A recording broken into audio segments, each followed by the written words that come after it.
ಮುಡಾ ಹಗರಣದ ತನಿಖೆ ಚುರುಕುಗೊಂಡಿದೆ. ಈ ಮಧ್ಯೆ ಜೆಡಿಎಸ್ ಶಾಸಕ ಜಿಟಿ ದೇವೇಗೌಡರ ಸಂಬಂಧಿಗೆ ಸೈಟ್ ನೀಡಲಾಗಿದೆ ಅಂತ ದೂರುದಾರ ಸ್ನೇಹಮಯಿ ಕೃಷ್ಣ ಆರೋಪ ಮಾಡಿದ್ದಾರೆ. ಇದಕ್ಕೆ ಶಾಸಕರು ಏನಂದ್ರು? ಎಲ್ಲಿದೆ ರಿಪೋರ್ಟ್.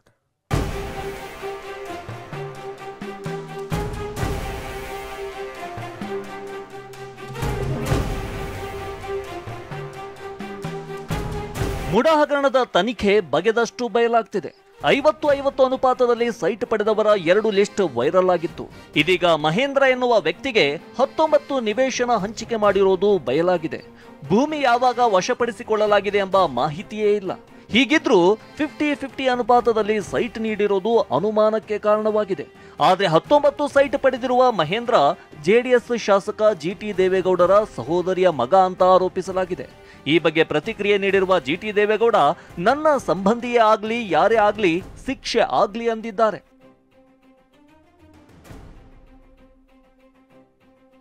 ಸರ್, ಅವರು ಜಿಟಿ ದೇವೇಗೌಡರು ಏನು ಶಾಸಕರು, ಚಾಮರಾಜನಗರ ಕ್ಷೇತ್ರ ಶಾಸಕರಿದ್ದಾರೆ, ಅವರ ಸಹೋದರಿಯ ಮಗ ಅಂತಿದೆ, ಅಕ್ಕನ ಮಗ ಅಥವಾ ತಂಗಿ ಮಗನ ಅಂತೇಳಿ ಗೊತ್ತಾಗಿದೆ. ಅವರು ಕೂಡ ಈ ಥರ ಸಿದ್ದರಾಮಯ್ಯ ಅವರ ಕುಟುಂಬ ಏನು ಅಕ್ರಮ ಮಾಡಿದೆ, ಅದೇ ರೀತಿ ಅಕ್ರಮದಿಂದ ನಿವೇಶನ ಪಡೆದರು ಕೊಟ್ಟಿದ್ದಾರೆ. ತಪ್ಪಾಗಿದ್ರೆ ಶಿಕ್ಷೆ ಅನುಭವಿಸ್ತಾರೆ. ಯಾರೇ ಆಗಲಿ, ನನ್ನ ಸಂಬಂಧಿಗಳಿರ್ಬೋದು, ಯಾರೇ ಇರ್ಬೋದು, ಕಾನೂನು ವಿರುದ್ಧವಾಗಿ ಮಾಡಿದರೆ ಯಾರು ಮಾಡಿದ್ದಾರೆ ಅವ್ರು ಶಿಕ್ಷೆ ಆಗುತ್ತೆ.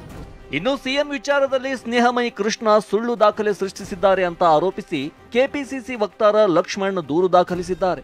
ಬಳಿಕ ಲಕ್ಷ್ಮಣ್ ಸ್ನೇಹಮಯಿ ನಡುವೆ ಗಡೀಪಾರು ಕದನ ನಡೆದಿದೆ.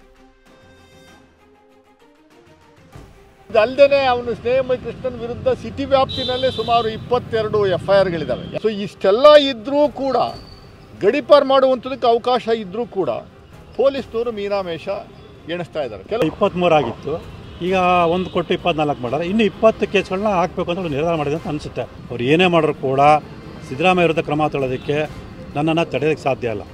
ಇನ್ನು ಮೈಸೂರು ನಗರಾಭಿವೃದ್ಧಿ ಪ್ರಾಧಿಕಾರದಲ್ಲಿ ಆಯುಕ್ತರಾಗಿದ್ದ ನಟೇಶ್ ವಿಚಾರಣೆಗೆ ಗೃಹ ಇಲಾಖೆ ಅನುಮತಿ ಸಿಕ್ಕಿದೆ. ಸರ್ಕಾರಿ ಅಧಿಕಾರಿ ವಿಚಾರಣೆ ನಡೆಸಲು ಸರ್ಕಾರದ ಅನುಮತಿ ಕಡ್ಡಾಯವಾಗಿದ್ದು, ಲೋಕಾಯುಕ್ತರು ಮುಂದಿನ ವಾರ ನೋಟಿಸ್ ಜಾರಿ ಮಾಡಲಿದ್ದಾರೆ.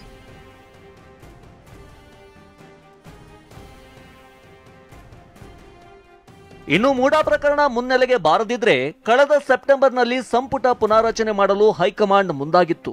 ಆದ್ರೀಗ ಅಧಿವೇಶನ ಮುಗಿದ ಬಳಿಕ ಸಂಪುಟ ಪುನಾರಚನೆ ಮಾಡಲು ಹೈಕಮಾಂಡ್ ಚಿಂತನೆ ನಡೆಸಿದೆ. ದಿಲೀಪ್, TV9 ಮೈಸೂರು.